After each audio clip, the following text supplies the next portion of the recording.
Hey, Taurus seekers. They don't know how to live without your love. You were born to make them happy. And that used to work really well for you.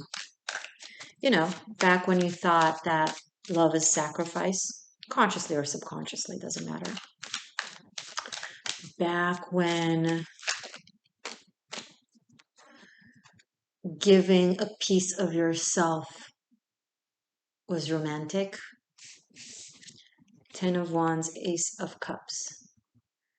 But now, when we know more about our psyche and we know more about our soul journey and we know more about ourselves and the importance of self-love and how it allows us, how it's crucial for the sake of giving true unconditional love. Now that we know a little bit better, now that we are spiritually grown, we recognize that maybe this isn't as romantic as it is codependent. And yes, it's beautiful. And yes, it's poetic. But is it real? Because if they just can't do it without you, Nine of Swords in the reverse, if their well-being depends on you as a whole, what is it that they can give you if you're in need? How long can you keep this up without being depleted at one point? And then both of you are at a loss. They think that you being their battery is romantic. And when they used to say that to you, you're my battery, you're my source of energy, you're my this, my that. Oh my God, it felt so amazing to feel needed, to feel desired. But now you're rethinking it because you have so much energy. So it takes so much time to deplete you. By the time you're depleted, you didn't get a heads up. You just suddenly collapse. Energetically, emotionally, cognitively, physically, you feel the exhaustion all at once, suddenly. Because you're so strong, Taurus. You don't even know when you're tired.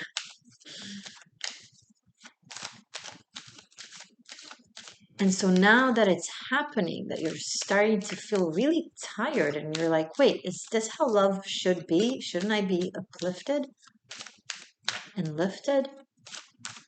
Wait, I'm not a battery. I'm an inspiration. Yes. I'm a teacher. I'm a guide. I'm a lover. I'm a poet. I'm even a spiritual warrior, but something for you to recharge? Who's going to recharge me?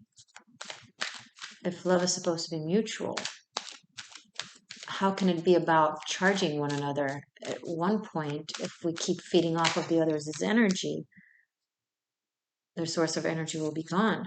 Eight of Pentacles. Shouldn't we work on our own reserves of energy from source, from other things like our creativity, our inspiration? Taurus, you seem to begin to feel tired from something that used to make you happy, and you don't know how to say it because you feel like they won't understand. Well, why are you flipping, Taurus?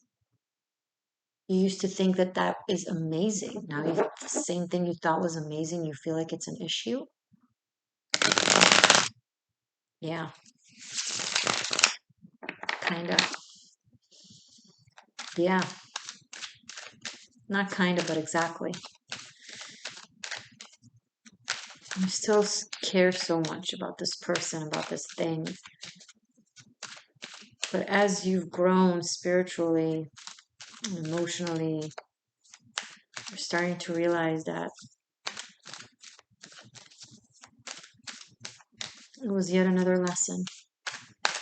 A beautiful one, a romantic one, a poetic one. But nonetheless, a lesson, the Emperor, on how to take charge, and the Justice card in the bottom of the deck, how to take charge of your own energy, how to be very strong and leading and decisive when it comes to what you give, delegating, right?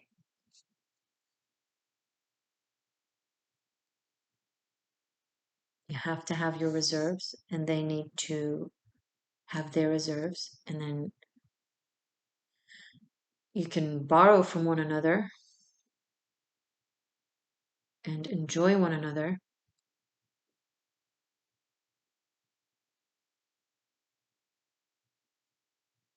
Being the constant rock is just not working for you anymore.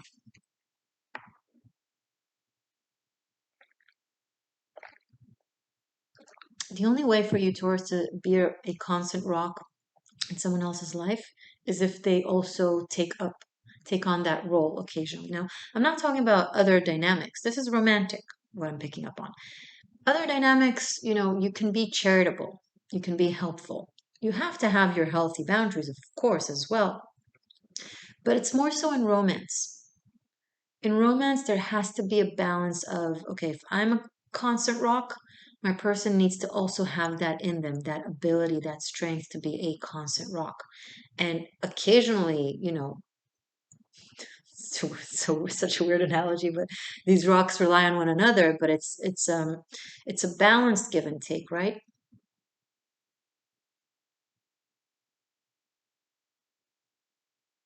And many of you are realizing now that you're not in a place that is balanced, that you're giving way more in something than you're receiving. And you haven't noticed until now because it had such a romantic exterior to it.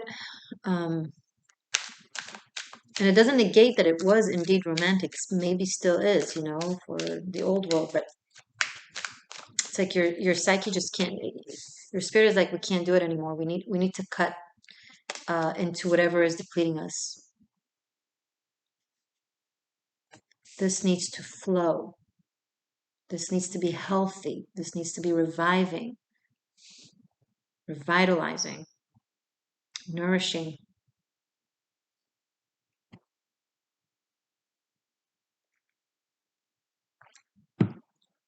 You gotta be strong, Taurus.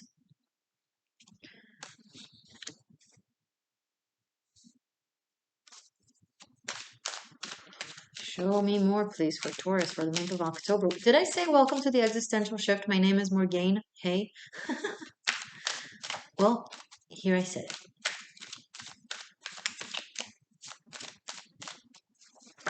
Okay. Seven of Wands in the reverse. It's not supposed to be a battle, and you understand it now. Certain things are not meant to be fought for. Certain things are meant to be, the Ace of Pentacles, just solidified and existing and delivered with ease, you know?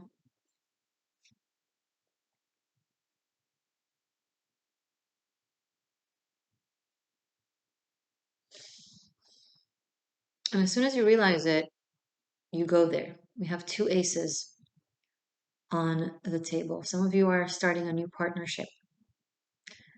Some of you are starting a new self from a very different place when it comes to how you work with your energy and with your resources. You're learning how to work for yourself, feed and nourish yourself. You're exhausted of being exhausted.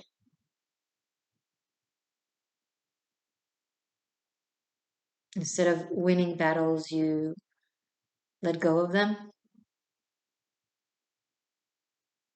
You decide to choose them wisely. And in October, you're not choosing any battle. You're just, oh, you want to argue? I'm not even participating by cutting it, you know? And putting absolute focus, Eight of Pentacles and Ace of Pentacles, on what works and what feeds you and what can be sustainable and nourishing in the long run, not in the moment. AKA, I give a lot, I get the temporary, immediate gratification, satisfaction of the gratitude, of the admiration, of the person in front of me being happy about it. Rather, no, how does it affect me in the long run? Okay.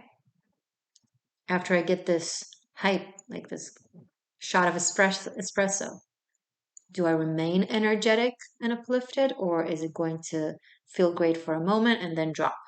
Right? So that's what you're doing, Taurus.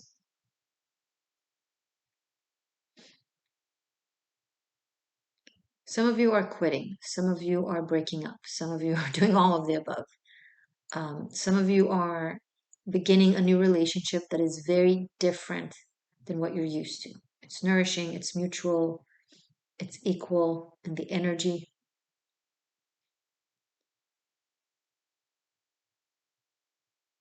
Both of you are receiving energy from source as opposed to at the expense of the other.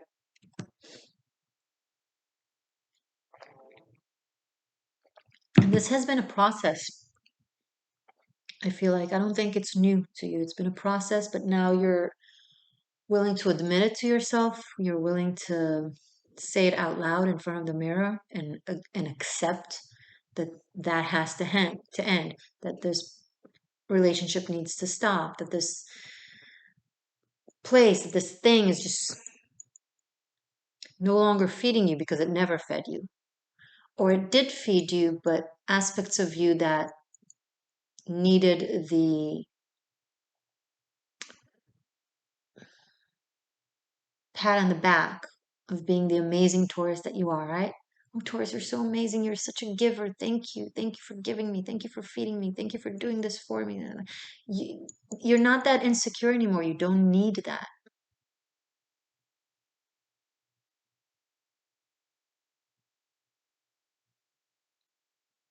You don't need that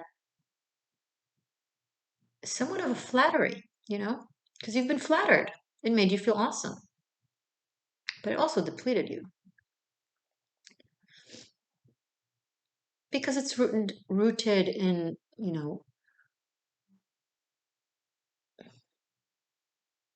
maybe insecurity or maybe the desire, if I'm needed, if I'm reliant on, then they're going to stick around, right?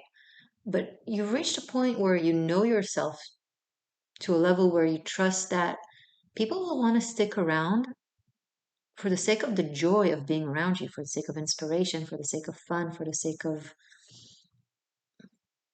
anything other than they just can't without you. Because then they're not with you for you, they're with you for what you do for them. And they'll never say it. They might not even know it. Or maybe they're beginning to understand it.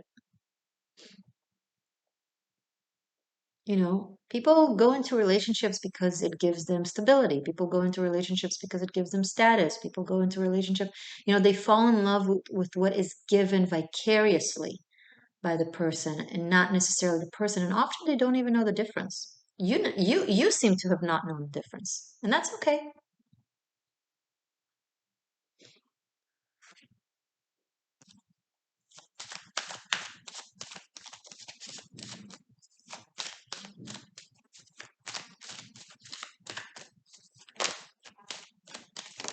Okay. Page of Swords in the reverse. It's just a reiteration of what I just said. Flattery no longer works on you. You don't need it anymore. It doesn't feed you as much as it did.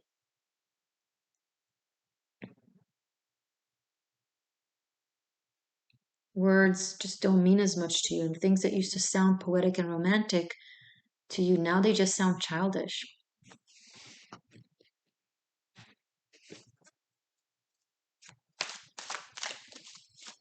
Hmm.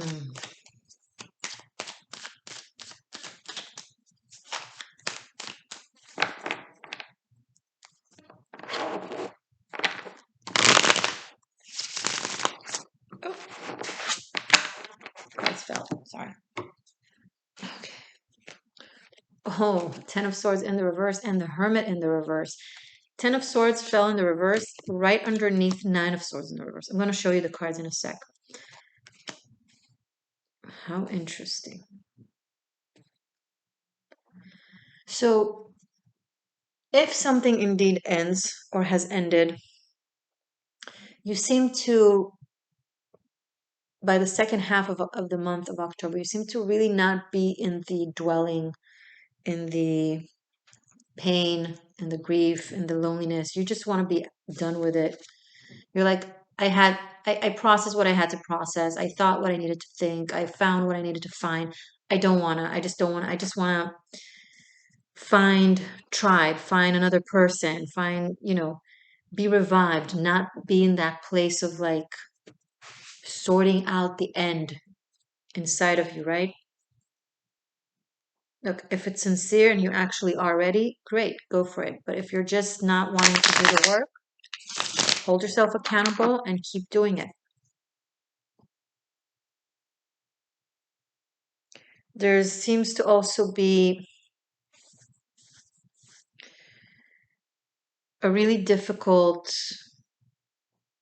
lack of communication between you and someone, like turning your back to one another, having an absolute disagreement and just complete silent treatment.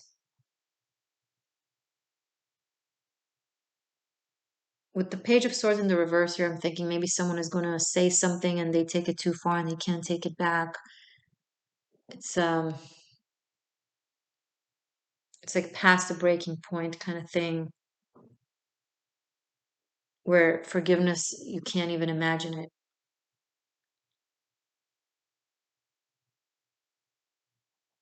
Be very cautious with your words. Don't say things you can't take back or that you'd regret. If you don't have something good to say, just choose to not say anything or take a moment, go out for a walk. Wait before you send that text or that email, read it several times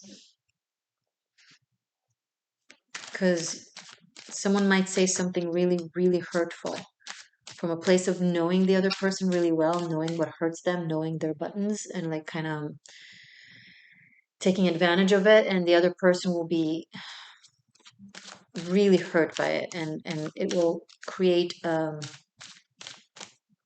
very long separation. I see.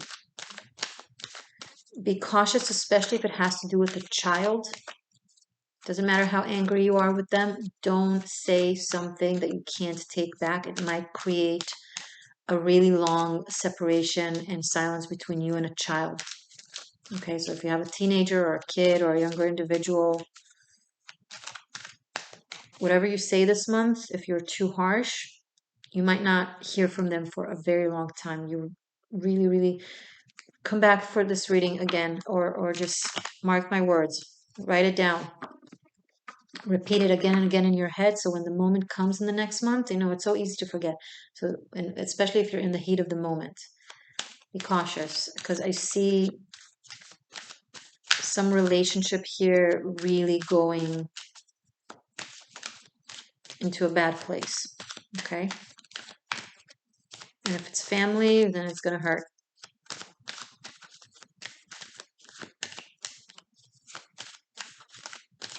Now, this could be the other way around if you're cross-watching for Taurus, or this could be the other person.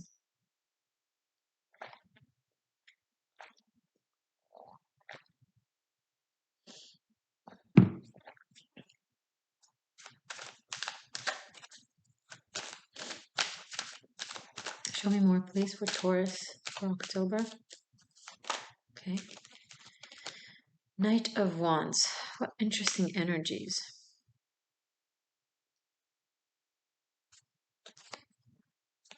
Someone is coming back from a very long journey or visiting a place that they haven't been in a very, very long time. This could be a journey that was stretched a little bit beyond its time.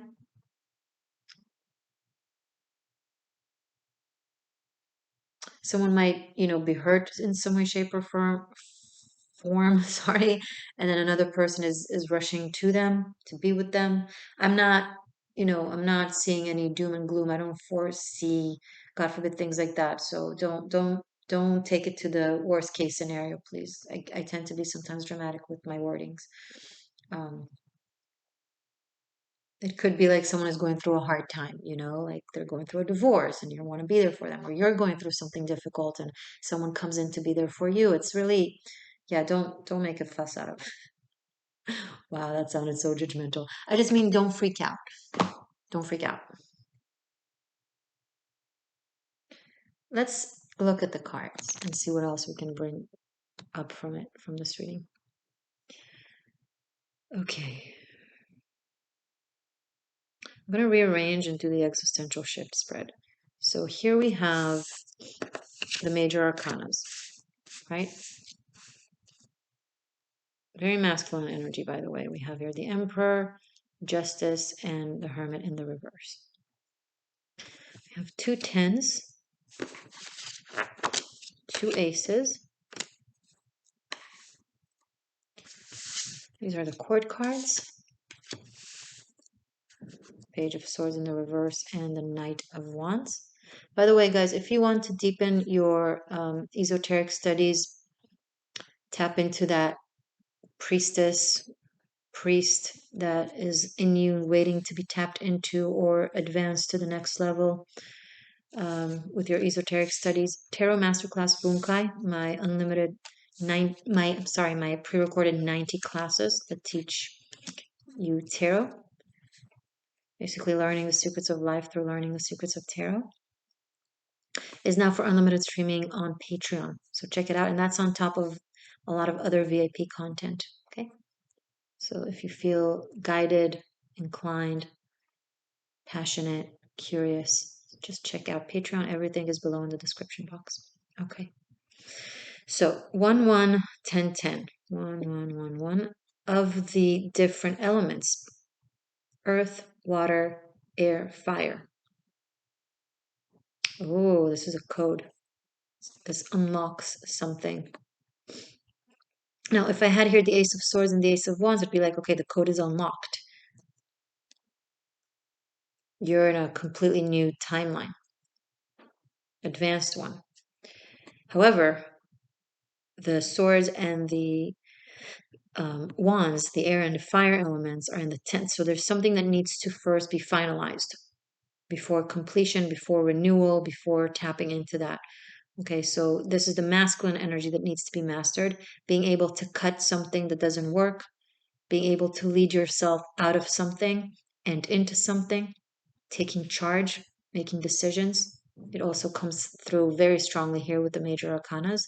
Not taking more time, not stretching it more, not overthinking it, making a decision, taking leadership, being accountable, being very discerning and almost very cold with your decisions, and fast. Be very smart with your communication, the way you say things, how you say things, what you say. You can make strong decisions without being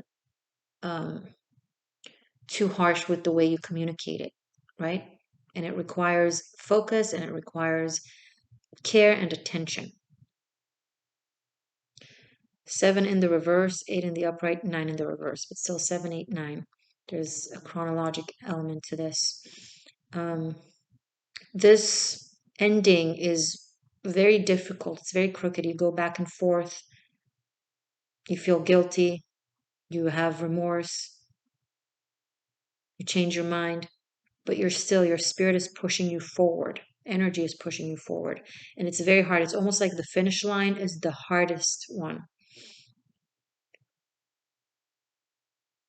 It's like when you reach the end of when you reach your limit, when you reach like, okay, absolute depletion, no more energy, and you just have to keep going. It's very challenging. And that's where you tap into your reserved energies from spirit, from your soul, from source. When you're out of, okay, here it is. When you're completely out of 3D polar world energies, where you can't take any more from where you're used to taking, It's like it forces you to tap into the energy of anima mundi, of God, of spirit, of source that is infinite. It forces the gates to open up, and it allows a glimpse into how you can get recharged by spirit and not by other people or immediate gratification. You don't need a 3D battery, aka a person, success, um, accomplishment, taking from your own, energy reserves. It's just from the infinite source of energy. And this pushes you to your limit. You have no choice but to rely on that infinite source. And then it opens your wisdom and it gives you such clarity.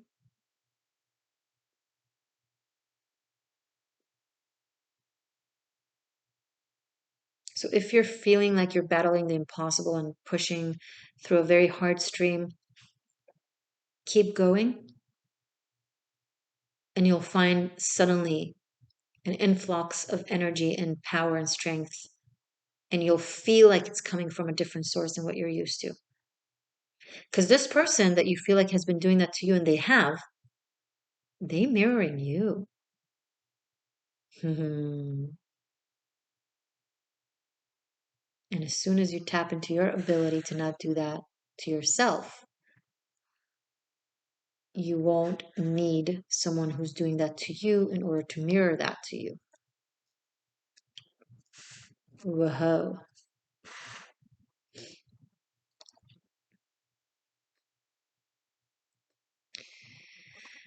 Okay. If there's a new partnership, show us this potential new partnership with the two aces for Taurus for October. Six of Cups. This could be a soulmate from the past that you know. Or this could be someone that is new in your life. You never met them before, but it's like a soulmate. I mean, maybe someone from a past lifetime, or maybe someone whom you feel like you've known forever.